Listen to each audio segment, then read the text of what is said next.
Bonjour et bienvenue au rendez-vous numéro 12 de cet instant lecture du chapitre K comme Kenya.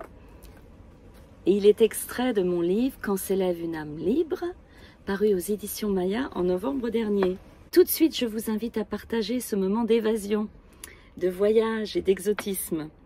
Si vous êtes de ma génération née en 1960, vous connaissez certainement la chanson interprétée par Pascal Daniel en 1989, « Les neiges du Kilimandjaro, elles te feront un blanc manteau ».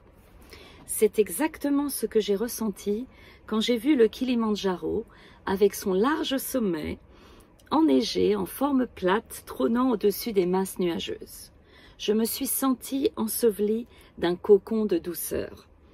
Si vous avez comme moi l'extrême chance d'aller au Kenya, c'est du parc national d'Amboseli que vous aurez la meilleure vue. Nous avons campé au pied d'acacias géants en plein cœur de la réserve, première étape d'un road trip de 3 semaines pour notre voyage de noces en 1988. Le Kilimandjaro semblait reposer sur un énorme acacia devant nous. Nous n'étions pas là par hasard. Du haut de ses 6 ans, Marc avait déjà toisé un éléphant dans cette même réserve le jour de Noël.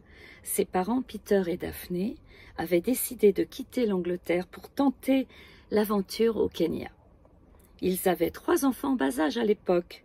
Marc était l'aîné, sa sœur Jane avait 2 ans de moins et son frère John, lui, n'avait que 2 ans.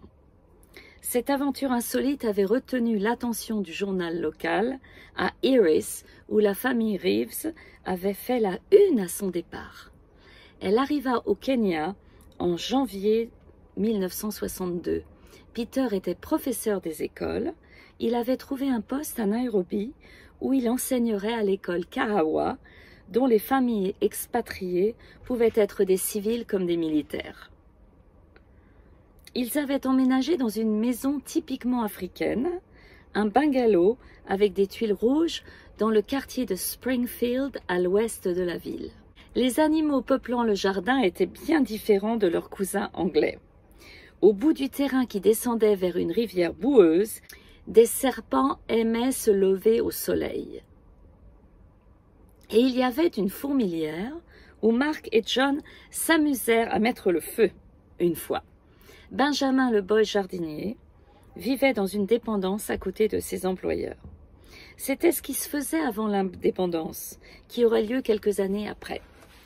En 1962, le colonialisme résonnait encore très fort dans ce pays. Les fêtes d'anniversaire se déroulaient comme en Angleterre. Après s'être gavé de fairy cakes et de squash, une kyrielle de têtes blondes aux yeux bleus à la peau blanche s'ébattait dans le jardin. Le week-end, un grand cinéma de plein air était installé pour une séance nocturne. Tous les enfants passagers des voitures étaient déjà en pyjama. Pendant le film, ils pouvaient entamer leur nuit de sommeil. Les meilleurs souvenirs de Marc restent les safaris pendant les vacances scolaires. Il partait dans la Ford Anglia Break avec ses parents. À l'entrée des réserves, son père posait une seule et même question après un grand Jambo Sana lancé aux gardes animaliers. « On peut camper où l'on veut ?»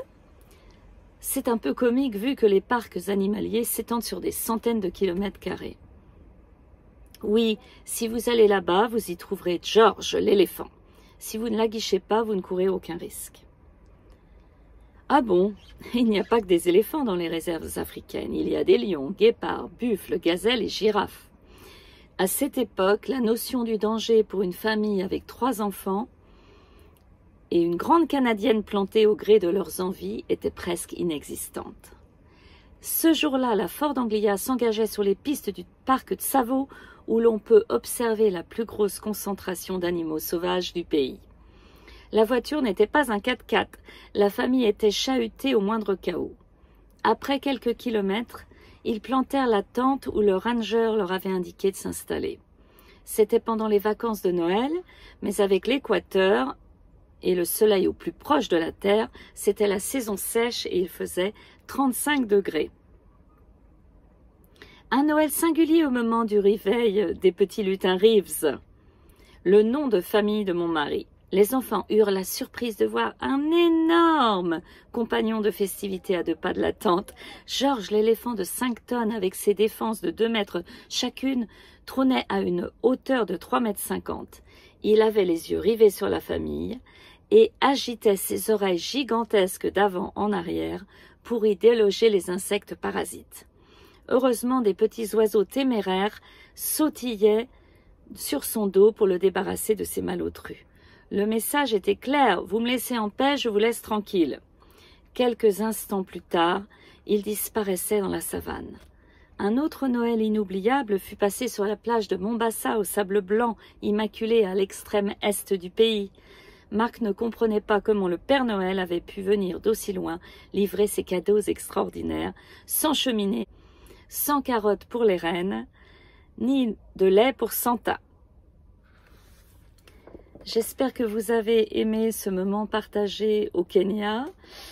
En tout cas, moi, mon voyage de noces en 1988 restera à jamais gravé dans ma mémoire. La semaine prochaine, nous passerons au 13e chapitre de mon livre. C'est autour d'un thème qui nous est cher à tous, enfin à toute la race humaine, c'est la liberté, qui est ô combien bafouée de nos jours dans de nombreux pays.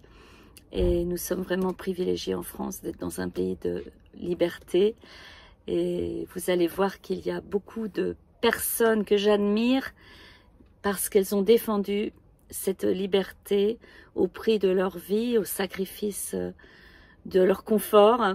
Je vous dis donc à la semaine prochaine pour cet instant de lecture privilégié. J'espère surtout vous me rendrez service en commentant.